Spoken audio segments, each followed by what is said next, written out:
obsessed with his collections.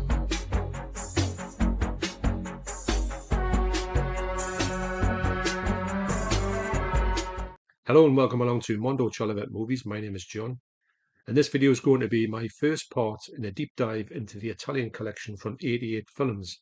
This is my favourite collection I have on my shelves, and I think it has gone from strength to strength. When it was first released, the first title was released in 2015. Now I've been going 10 years.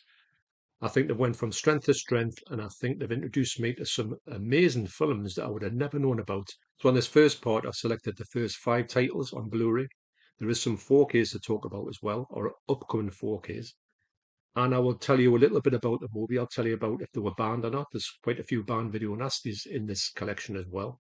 There is a lot of scope on this collection for it to move in different ways, which it already has done. And I think that's the best thing about it. The slasher collection, which is equally as good, it is kind of a more niche collection. And this one, as I've found, as it's like progressed, it has got more varied. And as there's quite a lot of stuff in here, it'll cater to a lot of different tastes when it comes to Italian collection and cinema. It's got a bit of everything there. So first up is where it all began. Spine number 1, 1975's Nitr Murders. Now this is a Section 2 banned video nasty, and when I originally saw this in HMV in Gateshead, I walked past and I did already own this on the Blue Underground Blu-ray, which looked fantastic. And I was more than happy with that because I thought this movie is quite explicit. And I thought this will never come out in the UK. It's one of the things that was frowned upon in the UK way back when. And for a long time after the initial banning of films. So when I saw this one, I thought this will definitely be cut. And I had a look into it, and I saw that it wasn't. It was there for $8.99, so it was an easy to pick up. And I thought, do I want to double dip on this? So when I got this one, I realised that it was equally as good, if not better, than the Blue Underground, which I've since sold. Obviously, with this coming out at Spine number 1, I thought we're in for a bit of a ride here. I honestly thought it would be about maybe 20 or so. I think we're up to, after 10 years, we're up to in the 80s. So it's going from strength to strength. So the best thing about this release and this line in general, that is mostly uncut. Not all of them are fully uncut, but I'll get more into that when I come up to them. This one, like I say, is fully uncut. And just think about Last House on the Left on a train, and that's it. It follows the same beats, the same pattern, but there's enough of change into it that makes it well worthwhile checking it out. If you're a fan, if you can be a fan of Last House on the Left, you will recognise all the tropes of Last House on the Left on this film here. Although while I'm saying that this film has most of the characteristics from Last House on the Left, there is enough difference in it to make it as kind of standalone movie, but you can see where they're going with this film. So the main part of this movie, although not all of it, takes part in a train. These two girls unwittingly get on this train, and on this train is these two absolute creeps on it, and they are intent on one thing. Now, the strange part of this one is, and the Last House on the Left, there was like a gang that had a female in the gang, and she was awful. There is no female in this one. However, during the course of this trip, this female is in this train with them, and she joins in with these two guys and, with these two girls. And I'm thinking, wow, this is more graphic than Last House on the Left. I think Last House on the Left is really bad, and you don't take any pleasure in what happens. And in this one, I'm really surprised. I know Last House on the Left in the UK is uncut. I think it's got more notoriety than this one. But this one for me is the more wicked of the two. So an absolutely amazing title for the first release in this collection. I think they started it as the meant to go on.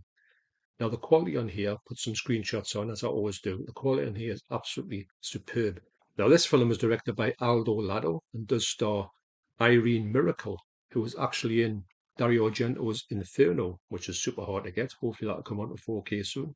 Now speaking of 4Ks, if you wanted to buy this Blu-ray now on Amazon, it would cost you £60.99. It is out of print on the 88 website. Now you could go to CEX and get it for a fraction of that price, and also on eBay. If you see something of this price in it, I know it's out of print, do not pay £60.99 for it. do go and get it on eBay or CEX. So my advice to anybody wanting to buy this, just wait for the 4K to come out, because the 4K will be coming out maybe £25, 25 to £30. You get a 4K, you get a slip. These ones never had slips. I bought these on release, so anything inside, when I show that what's in the cases, that would be what you were getting it. So if you go to CEX and you want to pick these up, maybe, I don't know, for under £10, hopefully, you will know what's supposed to be in the box. Not all of them have stuff in them, but most of them do, booklets and postcards and stuff. So this is great to know that it's coming out in 4K now. You don't have to pay ridiculous prices online for this title if you wanted it. But I urge you to go to CEX or eBay for this. And don't forget, there's a Brucey bonus. You get the theme tune sung by Demis Roussos. Yes, that Demis Roussos. So that's number one. That's 1975's Nitr Murders. So next up is spine number two, 1978's The Bloodstained Shadow. This is directed by Antonio Bido. This basically is just like a Dario Argento film. You can see a lot of his tropes in here. Now, don't forget that Dario Argento was so influential at this point that everybody was trying to copy or emulate him. This film stars Stefania Canini. Do apologize for all the pronunciations of these people. I will probably get them all wrong. On a lot of these films in the Italian collection, you will find a lot of these actors turned up again and again. If you're not familiar with the Italian giallo style films, they are basically murder mysteries, and you've got to try and go through the film and try to decide who the actual killer is. And that premise is really good when you try to decide who the killer is. There's loads of red herrings in there as well, of course, and they keep you guessing. Just think of them like a really bloodthirsty Columbo, and you're halfway there. So when this giallo came out, I'd never heard of it before, and that's not a surprise because I think the giallo cinema is absolutely a vast canon to go through. And I'm excited because, in my estimation, whenever I know that something's a giallo and I see a film on the shelf and I know it's a giallo form, I will always give it a shot. So the fact that 88 had now included giallo into their Italian collection made this all the more worthwhile. So at number two, that's 1978's The Bloodstained Shadow. Next up is spine number three, 1974's Spasmo, directed by Umberto Lenzi. At this point, Umberto Lenzi to me was more known for Cannibal Ferox, and I didn't really realize that he'd done any giallos, and he'd done quite a lot. This was one of his lesser known ones. So this film stars the amazing Susie Kendall, who was in The Bird with the Crystal Plumage, another Dario Argento masterpiece, and also Ivan Razumov, who was in The Last Cannibal World. So it's got a great cast. When I saw Cannibal Ferox for the first time, I thought, yeah, it was wild. But I thought that he wasn't a great director. I thought he was quite low budget because Cannibal Holocaust is a great film. Of course, obviously the animal slaughter is awful. But as a film, it is really well made if you take that stuff out of it. Cannibal Ferox didn't seem that way. It seemed a bit more like a cheap version of that, or trying to be like that. So I thought at that point Umberto Lenzi was a bit of a hack. His strength for me in filmmaking was definitely the crime dramas, the cop dramas. He did them better than anybody else as far as I'm concerned. I think they're absolutely brilliant. And I knew they existed, but I hadn't seen any of them. But luckily, the Italian collection started to put them in so I could check them off myself. And I was blown away by them, actually. They're one of my favourite parts of the Italian collection. So this, yes, this is a giallo, and it does follow the same traits as it. It's got a killer in it, and it's who's the killer, all that type of thing. But you kind of what you're getting with a giallo. You're getting the same beats, but you're getting that twists. Is the twist going to be better than the last twist you saw? Have you seen this type of twist before? Usually, it's a different take on it because if you think about it, there's that many out there. They had to start coming up with different ways to do this, as opposed to just following the bird with the crystal plumage type of thing, which was a great twist as well. I remember when I first saw that, I couldn't believe how good that was, and it got me thinking, I've got to see more of these. Now, I should also mention that as well as this one, Bloodstained Shadow is actually out of print as well. In fact, the first 5 here are all out of print on the 88's website. In fact, there's quite a few. I'll go through them when I'm talking about them. What I will say though, if you're trying to track these ones down and collect them, I wouldn't pay big bucks for them. And are they coming out in 4K? Now that's a good question because I was really surprised to see Nitr Murders coming out in 4K. I thought because it was out of print, they'd lost the rights to do that. maybe they've lost the rights to release them on Blu-ray or that form, re-release them again on 4K. Might be a way they can do this. Are they going to do the whole of the 4Ks on the Italian collection? I doubt it. I'm not saying they won't do. I would love to see a few of them turn up with 4K. I think it's great the ones have actually done on 4K because they have remastered them fully. It's not as if it's just been a bit of a cash grab. They have actually went back to the sources and done new transfers on them, which I'll get more into when we start talking about the 4Ks in this series. I do think this lesser known Giallo is worth tracking down. It's definitely not as good as the master Dario Argento, but it definitely earned its place in this collection. So that's number 3. That's 1974's Spasmo. Next is spine number 4, 1984's Blast Fighter, directed by Lamberto Bava. Obviously, I'm familiar with Lamberto Bava, who is the son of Mario Bava. He directed Demons and Demons 2, but I wasn't familiar with much of his other stuff. And this one here, basically, does it look like a Rambo ripoff? Well, it is. If you think of First Blood, Southern Comfort, and Deliverance, it says on the back, you're halfway there. Now, I've said many times before, when there was a hit film came out of a certain genre, then the Italians jumped on it and milked it to death. Sometimes with the most preposterous results, and other times they came up with classics. And also they came across with quite a few that were so bad they were good, or so bad they were absolutely amazing. I had such a good time with this one. The main Rambo type character is played by Michael Sopku. I think that's what he's called. That's probably completely wrong. And also it does feature the amazing George Eastman, who was Anthropophagus the Beast, amongst other things. Amazingly tall George Eastman. It's great to see. He does pop up in loads of these Italian classics. It's brilliant to see him in any of these Italian classics, and he does do a great job whenever he turns up. So again, in the Italian collection, 88 films had introduced me once again to a slightly different genre. It was great how this was progressing. It was taking me to places that I didn't know existed, and it was all the better for it. I think at first I was thinking this would be pure horror, and when these came along, I thought, well, what they're doing with this, and then I realised they were going to introduce me to certain parts of Italian cinema that I hadn't even knew existed or didn't have any history with. So that's spine number 4, 1984's Blast Fighter.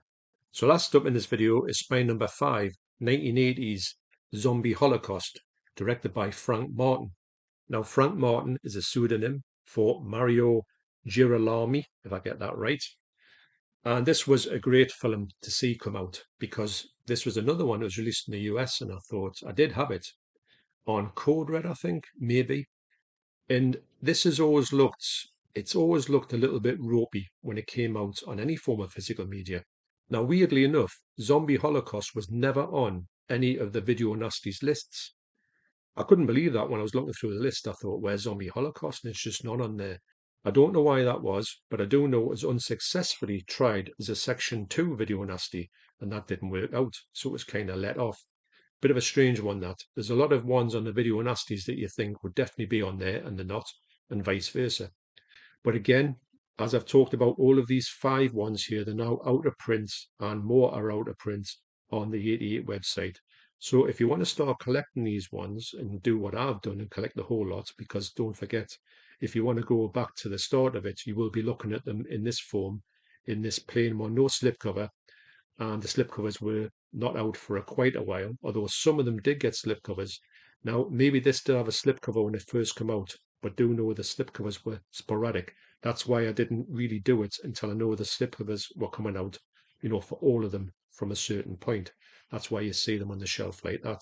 So even though this was quite a decent Blu-ray release, it wasn't until 2023 when this was released in 4K when you saw how good this film could be. Now, do think when you go and see these films on 4K, you're not going to see the latest blockbuster. You're going to have to accept its imperfections, but I will say this is the best it's ever looked. Now, the previous Blu-ray looked quite washed out, if I'm honest. And the Blu-ray on this one, or if you get this one in this form, the new one, or just on Blu-ray, it is a definite remaster. Like I say, when they release these 4Ks now, they do remaster them to go back to the original negatives or as close as they can get to them. And they do a great remaster. Don't forget, these previous Blu-rays have been out for years, so they do a solid upgrade, which they are getting, and all the better for it. Even though this is a double dip, which I'm not really a fan of, I am now committed to the Italian collection, so I will pick up everything they release. I know that they are getting and putting out more of these titles on 4K. Will they do the whole lot, as I've said? I don't think so, but you never know. Never say never. And I'm a huge fan of these new remasters in the way they look, and obviously the presentation is absolutely second to none. I think that this collection is getting better as it goes along. Yes, there is new titles coming out. There is remasters coming from the previous titles. And speaking about the fact that these all being out of print now on Blu-ray, it might be that you might want to start, if you want to collect these ones, just go straight for the 4Ks and then you're done. You've got the whole lot in one go. You don't need to go all the way back and pick up the previous Blu-ray if you don't want to. As well, sometimes if you want to just go for the newer one, you will know that sometimes some of the extras haven't been ported over. Now, this one does have this amazing Eaten Alive feature-length documentary, which is on here. So that's an example of some of the ones that do get ported over. So you might be better off getting that one because you won't be missing anything on here. But sometimes you have these feature-length documentaries that aren't available on the new release. So keep an eye out for that. But in general, a solid start to the Italian Collection series. So in the next part, I'll be taking a deeper dive into spine numbers 6 till 10. So thanks for watching. You take care, and I'll see you on the next video. Cheers.